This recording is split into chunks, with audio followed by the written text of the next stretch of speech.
More European countries are evacuating their citizens from Iran and Israel as the conflict enters its 7th day. Russia's summer offensive continues in Ukraine, with fatal strikes in Odessa and Kharkiv overnight. More countries are evacuating their nationals from Israel and Iran. The now week-long conflict has blocked much of the region's airspace, leaving people unable to leave the Middle East. On Thursday, a repatriation flight transported nearly 70 people from Israel to Portugal. Around 50 of them were Portuguese nationals. The Portuguese government this week also announced the temporary closure of its embassy in Tehran. In Serbia, 38 people arrived safely in Belgrade last night, most of whom were Serbian citizens.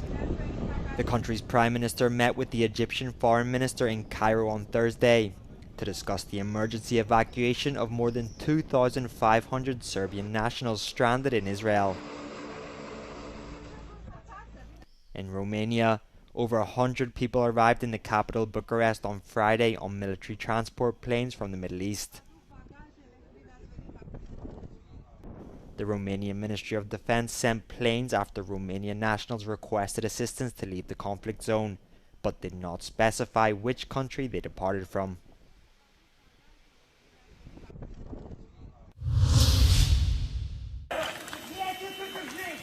Russia's summer offensive continued overnight, striking the Black Sea port city of Odessa and the northeastern city of Kharkiv, according to local officials.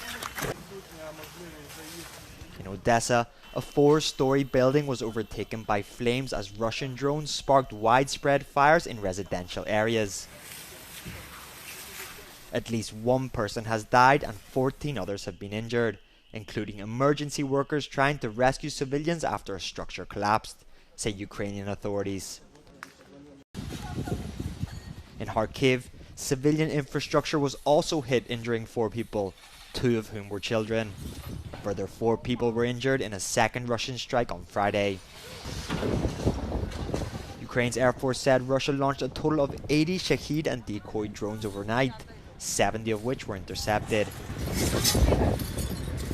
President Vladimir Zelensky has called for more pressure to be put on Russia to agree to a ceasefire following this week's attack on Kyiv, in which 28 people were killed and more than 140 injured.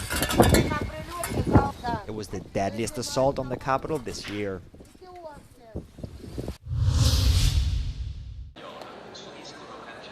A 24-hour national strike in Italy has disrupted large parts of the public transport system throughout the country. The strike, which began on Thursday night, spanned across the rail, air and local public transport sectors, with many trains, buses and flights cancelled. Organized by multiple grassroots organizations, the unions are asking for less military spending to allocate more public funding for healthcare, education, safety and public transport. They're also demanding higher wages and a reduction of working hours for workers. By Friday afternoon, some services started running more regularly again, including Rome and Milan's metro service.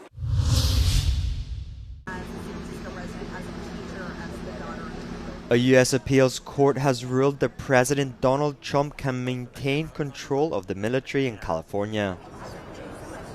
The decision halts a ruling from a lower court judge who found the president acted illegally in doing so.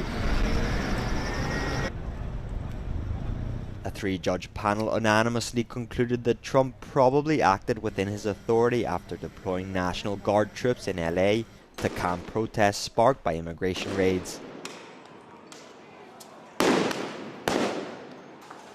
It said the government had presented enough evidence to show it had a defensible rationale for doing so, citing violent acts by protesters. Trump's decision was strongly opposed by the state's governor and prompted a national debate about the use of military on U.S. soil.